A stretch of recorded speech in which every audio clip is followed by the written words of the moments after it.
Okay. So, ito yung ating criteria. No? So, ito, na standard criteria lang siya. Pero, if ever na merong ipatanggal si client dyan, okay lang. Okay? But ito, Okay isuturo po. ko sa iyo kung paano ma-determine yung data nito at kung saan siya kukuhanin. Okay?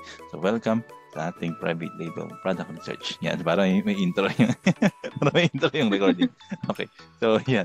Alright. So, sige. Let's say, for example, hanap tayo ng hanap tayo ng isang Chicken shrimp. medyo makatoto yan. So, let's say for example, ito yung product natin. So basically, first of all, so sa idea, okay, so ito yung, let's say, ito yung idea, which is ito, nagawa ko to dati, yung private label, ano na to, itong si Chicken Shredder. I-launch namin to, yan, so, yan ang kanyang launching. So ito, let's say for example, okay, so let's say for example, ito yung gusto nyo i-launch, but check mo muna sa Google Keyword Planner, okay? So ito yung first na kailangan mong pag-checkan before you or before you deep dive dito sa mga to. Okay? We have to make sure na mamimit nyo yung criteria ng 500 average monthly search per month dun sa specific region na pagbebenta. Mo. Let's say, for example, dito tayo sa USA. Yan, dito tayo sa discover new keywords and then punta tayo sa USA. So, ito. Kunin lang natin yung location. Tanggalin mo yan. Right ng United States. Yan, United States. And then, save. Takpan eh. Yan. Okay. Tapos, yan. So, kunwari ito yung ano natin, yung i-launch natin or ito yung product idea natin. Okay. So, lagay natin dito and then click mo yung get results. Yan. Then, dapat is 500. Okay. So, kita mo naman 10,000 to 100K. Okay. Yan. So, ito ang ating monthly search. Okay. Yan. So, pasok siya doon sa criteria na yun. Alright. So, ang gagawin na lang natin, isa-isayin na lang natin to tapos bibigyan na lang kita ng, let's say, simple template para, or in spreadsheet para mailagay itong mga to. Okay? Meron naman ito kung simple yan. Alright. Now, yan. So, going back. Okay, going back. So, pwede natin tayong pumunta dito sa catalog. No? So, ito siya. So, ngayon, para makuha natin yung data, punta ka dito sa catalog, tapos i-type mo siya, and then punta tayo ng X-ray. X-ray. Yan. X-ray Amazon Product Research. Alright.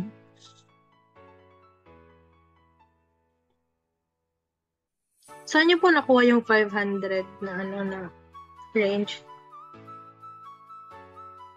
Dito yung 500 na search average month search. Yes po. Standard criteria. Standard criteria din. Okay po. Medyo ano to, medyo kakaunti. Hanap tayo ng iba. Para mas makita mo. Let's say mas may makita ka madami. Yan. So, let's say wooden bowl. Hanap tayo dito. Okay natin ito. Wooden bowl. Maganda kasi madaming product. Bay natin. So, wooden bowl. 0 to 10. Parang dahil sa spelling ng ano, wooden.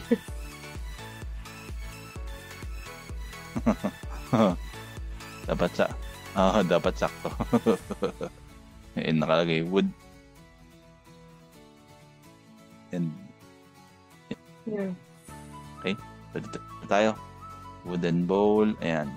Balik tayo sa X-ray. Para madami tayong makuha ang search.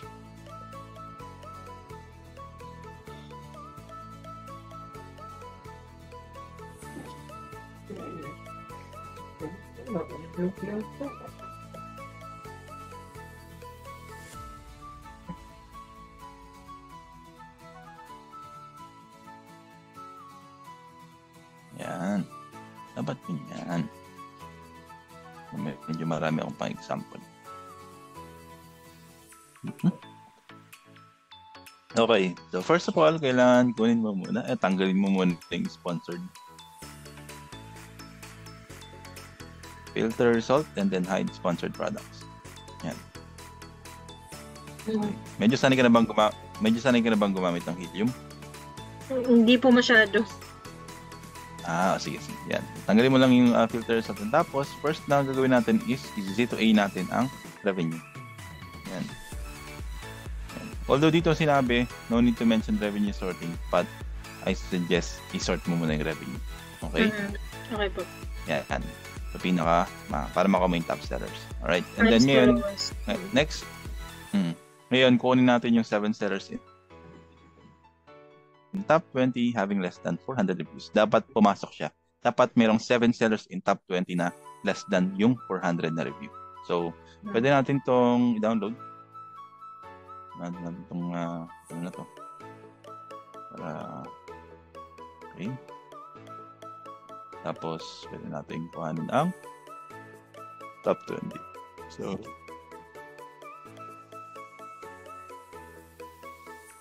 yan. Yan ang top 20. There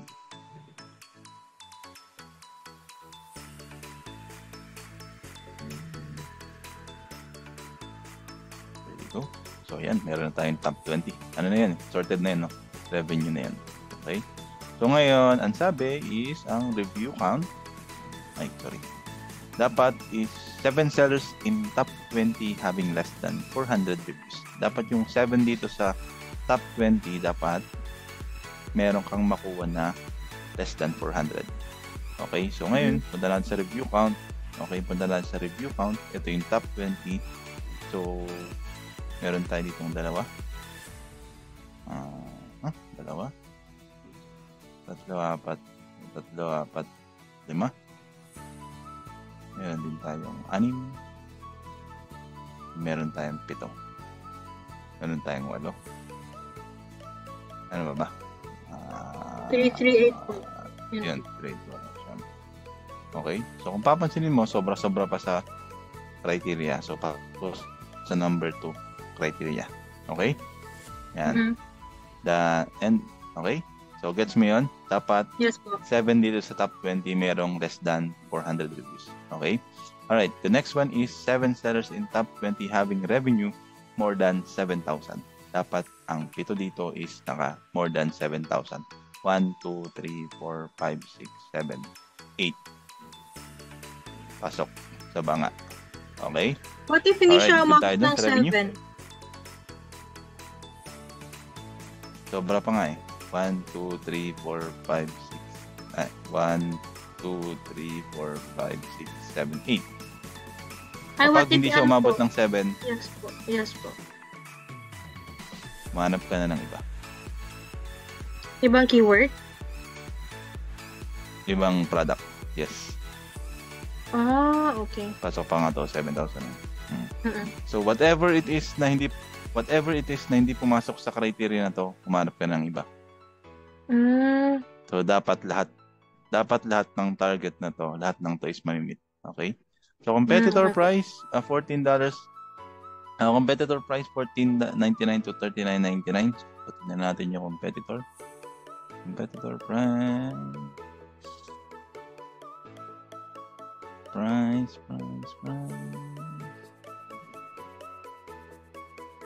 Fees. Yan. Yan. Okay. Yung fees. So, kita naman, pasok na. Ito, pero ito, pasok naman to ka. Depende naman to sa client mo. Kung ano yan. Pero, as a standard, ayan, $14.99 to $39.99. Pasok na pasok. Okay po. Okay. So, pasok na yung pangatlo. Then, BSR consistency, top 3 seller with maximum review shall have consistent BSR. Papunta tayo din sa X-ray kasi hindi natin dito dyan makikita. Okay, BSR. So, yan na lang natin to. Dito natin yung review. Tatlong top 3 with review count. Yung tatlo na to, 1, 2, 3. Okay. Tingnan mo yung sales graph or BSR. 90 days. 90 days. BSR. Okay. Alright, so ang sales rank niya is 5,000. Okay. Basically, what happened here is, makita mo naman, sales rank niya. Hindi siya umabot ng 150k or di siya malagpas. So, this one is consistent. Okay? So, kailangan hindi siya lalagpas ng 150K pataas. Okay? So, yan yung top 1. Then, yung top 2. Tingnan natin.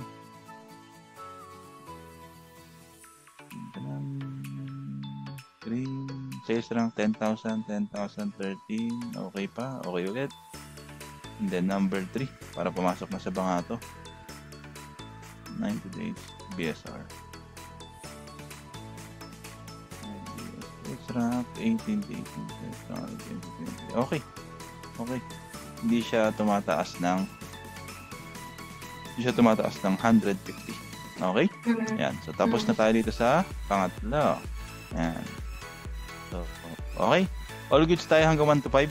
Alam mo na kung saan ipo-pull up yung data? Yes po. Okay. Goods tayo ha. Alright. So, sige. Exact search volume minimum of 8,000. So, para makuha natin ito, pupunta tayo sa magnet. And tools. And then we have magnet.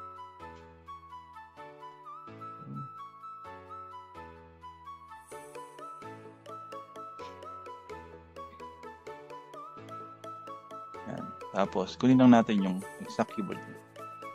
Then, load. Get keywords. Okay. Nasahod na yata ako Nangatay na kamay ko. Congrats. Okay. Baka bukas na ipadala ng client ko Sige lang. Wala na akong pambili ng bala ng PS4 Okay. So, yan. So, ano lang natin? Search volume. Hindi natin yan. Pinakamataas. Pinakamababa. Ayan. Tapos, hanapin natin si Wooden Bowl. Ito. Wooden Bowl. Yan. This one is 6,000. Okay. 6,000. And then, tignan mo rin yung ano niya. Yung ibang word niya. Okay. Yan. Wood bowl 4,000. Okay. So, nakalagay dito is 8,000. Na? Volume, exact search volume minimum of 8,000. Okay. So, minsan ito, pinapababa nila ng 5,000. Pwede na sa kanila, sa ibang client.